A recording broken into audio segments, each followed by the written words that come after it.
नमस्कार, राजस्थान स्पेशल में आपका स्वागत है। मैं हूं आपके साथ रविंद्र सिंह। बढ़ते हैं खबरों में आगे।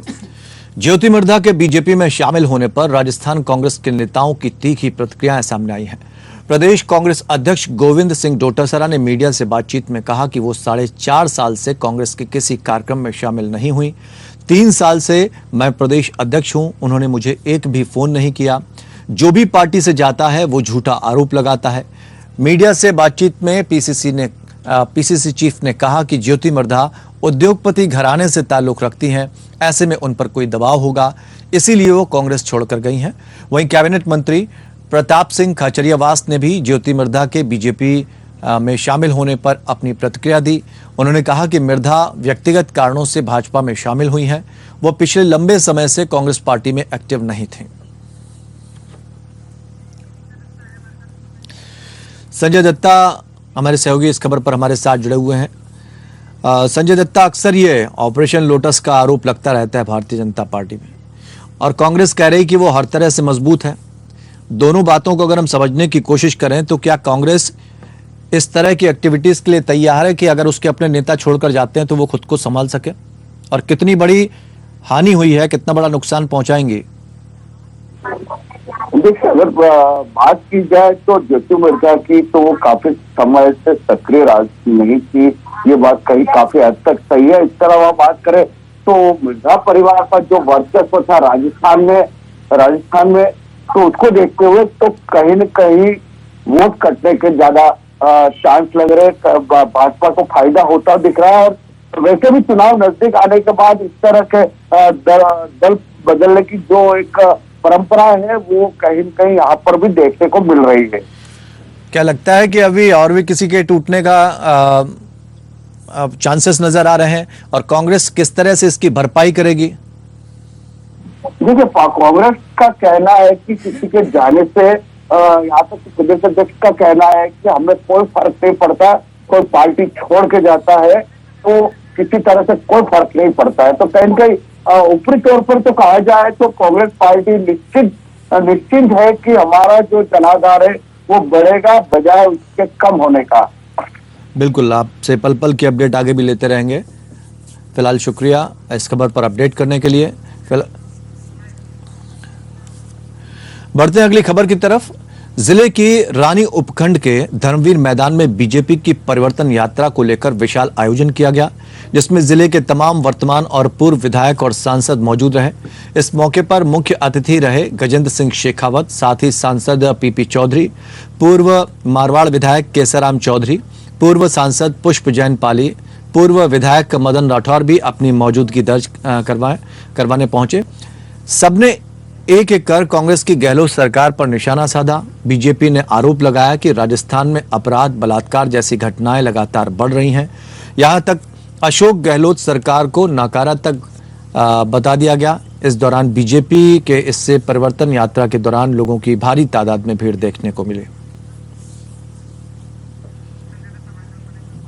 संजय दत्ता हमारे सहयोगी इस खबर पर हमारे साथ जुड़े हुए हैं। संजय, परिवर्तन यात्रा को हर संभव कोशिश कर रही है भारतीय जनता पार्टी सफल बनाने की।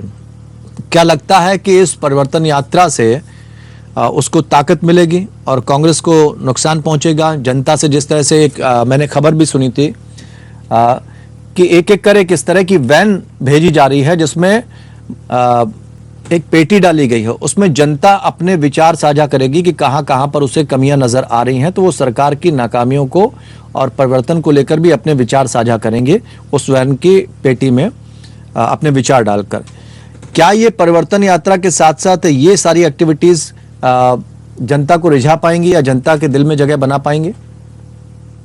देखिए, जैसा कि नाम दिया है परिवर्तन संकल्प यात्रा, तो कहीं न कहीं भाजपा को उम्मीद है कि इस तरह के आयोजन से जो जनता के बीच में और इसके अलावा जो कार्यकर्ता है जो काफी समय से निष्क्रिय है उनमें एक नई ऊर्जा मिलेगी। और उसके बाद जिस तरह से ये वैन भेज के और उसमें जनता की जो शिकायतें हैं उनको लेकर पहुंचता, तो जनता के मन में कहीं न कहीं ये उम्मीद जगाना कि अगर हमारी सरकार आती है तो ये शिकायतें दूर होगी, अच्छा शासन देंगे। इस संकल्प के साथ ये परिवर्तन संकल्प यात्रा निकाला जा रहा है। चुनाव के लिए लंबा वक्त नहीं बचा, तो हर पार्टी हर संभव प्रयास करके जनता के बीच में अपना जनाधार बढ़ा के पुनः सत्ता में आने के लिए तैयारियों में जुट गई है। ये अक्सर कहा जाता है कि कहीं पर अगर आप भीड़ देखें तो वो जरूरी नहीं है कि वो मतों में भी बदल जाए, वो वोट में भी बदल जाए। ऐसे में क्या लगता है कि जिस तरह की योजनाएं कांग्रेस ला रही है और अपने दावे कर रही है कि वो उन योजनाओं से जनता को लाभ पहुंचा रही है, जनता भारतीय जनता पार्टी की इस परिवर्तन यात्रा से सहमत होगी और उन योजनाओं को दरकिनार करते हुए भारतीय जनता पार्टी को लेकर आएगी या परिवर्तन कर देगी? देखिए, जहां तक भीड़ की अगर बात करें, भीड़ को हम वोट में नहीं मान सकते हैं। वोट भीड़ जो होती है वो किसी भी नेता को या कुछ कार्यक्रम में जाती है तो जरूरी नहीं कि उसी पार्टी का कार्यकर्ता जाता हो, इसको हम वोट में तब्दील करने की बात नहीं कर सकते। और रही बात कांग्रेस सरकार की, तो कांग्रेस सरकार को उम्मीद है कि जो योजना उन्होंने लागू की है और उस पर काम हुआ है, लोगों को ऐसी योजनाओं का लाभ पहुंचा है जिसके बारे में उनका आम लोगों का कहना है कि खास करके चिरंजीवी योजना जो है वो काफी हद तक गरीब तबके के लिए इलाज की जो सुविधा मिली उसका कहीं ना कहीं फायदा सरकार को होता हुआ दिख रहा है। संजय, ये कहां से शुरू होगी ये परिवर्तन यात्रा और कहां पर इसका अंत होगा जाके?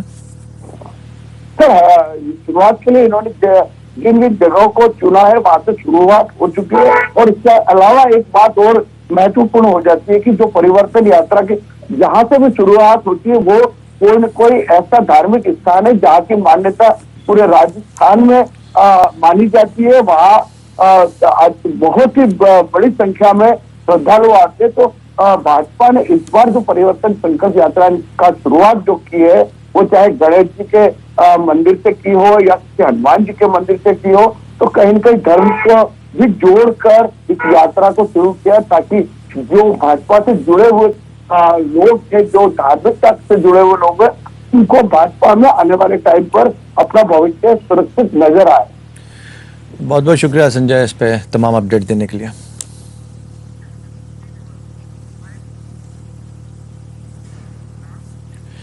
भारतीय जनता पार्टी की परिवर्तन संकल्प यात्रा चित्तौड़गढ़ पहुंची, जहां स्वागत किया गया उनका जोरदार।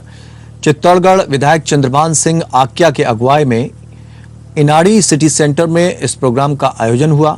इनाड़ी सिटी सेंटर में कार्यकर्ताओं के अलावा आमजन भी बड़ी संख्या में मौजूद रहे। राजसमंद सांसद दिया कुमारी ने कहा कि भीड़ को देखकर लगता है कि चित्तौड़गढ़ में बीजेपी का कमल जरूर खिलेगा। इस भीड़ को देखकर तो कांग्रेस और मुख्यमंत्री अशोक गहलोत की नींदें उड़ गई होंगी। गहलोत सरकार वैसे भी अपनी कुर्सी बचाने में लगे हुए हैं। सांसद दिया कुमारी ने इस साल भारी संख्या में अपने मताधिकार का प्रयोग करने के लिए जनता से आह्वान किया है।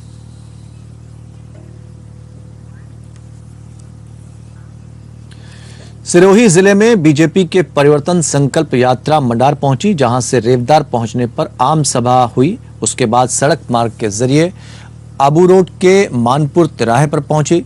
यहां पर ग्रामीण मंडल ने बीजेपी परिवर्तन संकल्प यात्रा का फूल माला और पुष्प वर्षा से स्वागत किया। इस दौरान ग्रामीण मंडल के बड़ी संख्या में कार्यकर्ता, बीजेपी पदाधिकारी और तमाम नेता मौजूद रहे।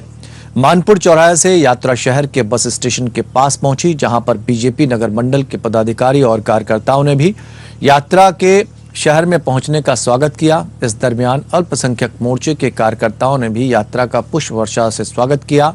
इस यात्रा में मौजूद सांसद देवजी एम पटेल, पूर्व राज्यसभा सांसद पुष्पेंद्र सिंह जालौर के विधायक जोगेश्वर गर्ग और रेवदर विधायक जगसी राम कोली ने अंबाजी मंदिर में दर्शन किए। उसके बाद यात्रा शहर के विभिन्न मार्गों से होकर चेक पोस्ट पहुंचे।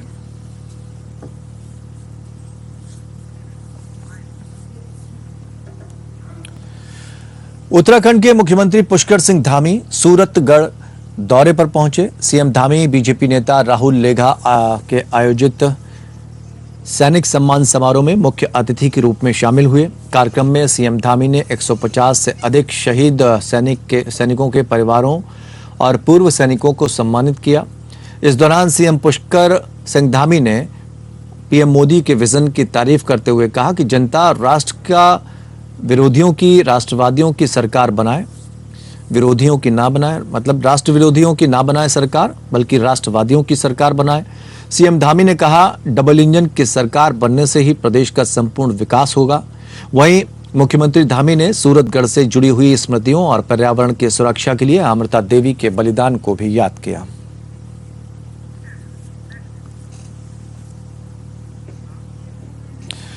राज्यपाल कलराज मिश्र बीकानेर दौरे पर पहुंचे।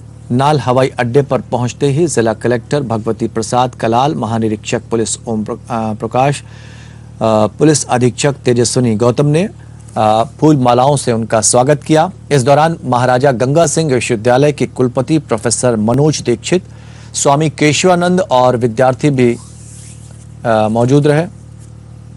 बीकानेर पहुंचकर राज्यपाल स्वामी केशवानंद कृषि विश्वविद्यालय पहुंचे, जहां उन्होंने आवासीय छात्रावास का लोकार्पण करने के बाद यहीं पर आयोजित 2 दिवसीय सेमिनार का शुभारंभ किया। किसानों की आय में कैसे बढ़ोतरी हो विषय पर आयोजित सेमिनार की शुरुआत से पहले राज्यपाल कलराज मिश्र ने विश्वविद्यालय के हॉल में उपस्थित लोगों को संविधान के प्रति निष्ठा की शपथ दिलाई।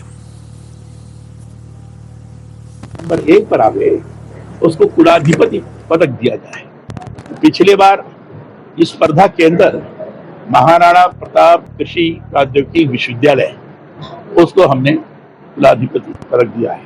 तो ये सारे शिक्षा की गुणवत्ता की दृष्टि से ही ये सारी चीजें की जा रही है।